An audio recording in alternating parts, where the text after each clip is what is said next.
Hey everyone, and welcome back. It's time to take a departure. As you know, I typically review vintage and historical items, and I mentioned when I first started my YouTube page that I also wanted to just demonstrate some of my other hobbies and interests, and one of those is I am a huge Star Wars fan. Um, and I guess you could say I'm a fanboy. I've always loved Star Wars, and when I was a kid, I collected the action figures. And recently, Hasbro, the company, has actually put out new action figures with this vintage style packaging that looks precisely like they looked when I was a kid, and I was so excited to get these. So I actually decided to buy one, and I thought it might be kind of fun just to show this to you and review it and talk about how action figures have changed since the 80s and actually the late 70s. So I bear with me. This is sort of experimental, but and also if you're looking for a serious action figure reviewer, there are better ones to find. Filmmaker Mike, I enjoy watching his reviews, and he's in my opinion probably the standard in action figure reviewing, and he has a lot of enthusiasm for it. I wanted to point out that I think these action figures are geared for adults. I just don't see kids really going crazy to buy these with all of the toy options for kids nowadays, like video games and so forth. And I just, whenever I am in the store and I see these, I see guys in their 30s or late 20s picking these up, living in a college town especially. So they're kind of a popular collector item around here. Anyway, without further ado, let's just go ahead and look at this action figure here. This is Darth Sidious, and you might know him as Emperor Palpatine or Senator Palpatine or just the Emperor. And it was played by the same actor in Return of the Jedi as he was played in the prequel movies. And this is probably the best action figure representation of him I've ever seen.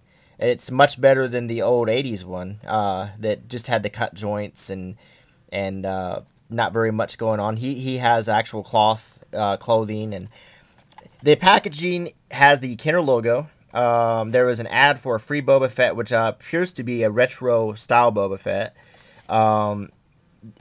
The ad, although there was not a Revenge of the Sith at the time of this packaging, they've made it in the style of the old packaging. The back has sort of a tribute talking about this being the first issue vintage Darth Sidious card, and it also has some other figures from the same wave.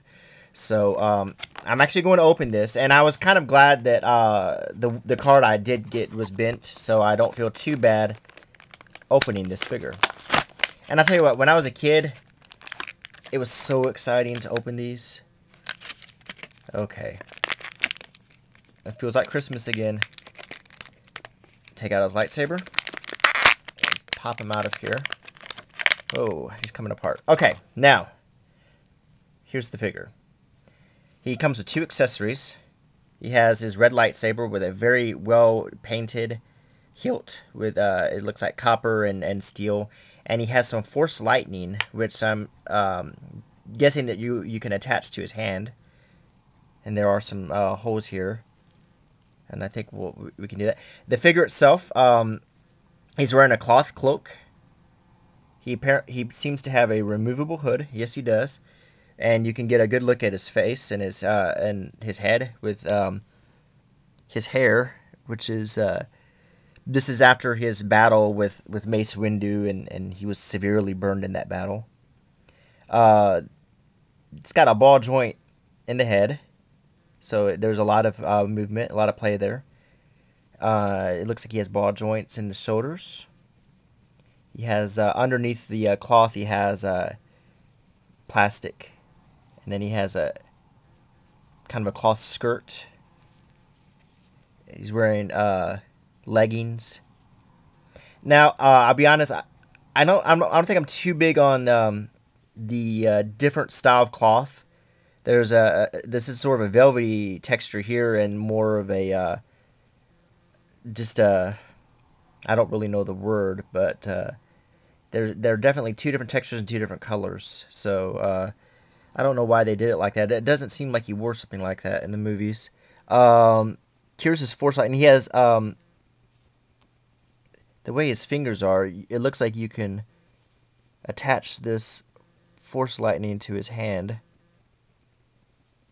Let me see if I can figure out how to do this.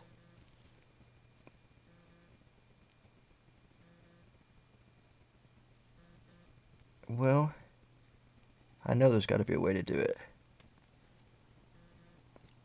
Well, anyway, there has to be a way, but he'll have the effect of shooting force lightning out of his hand, which is pretty cool. Okay, I wanted to go over some of the other articulation. He does have elbows that have another ball joint, or maybe that's a ball hinge. His wrists also swivel. It looks like swivel hips and ball jointed knees and ball jointed ankles. Okay, so the articulation's pretty good. And let's put his hood back on. And give him his lightsaber.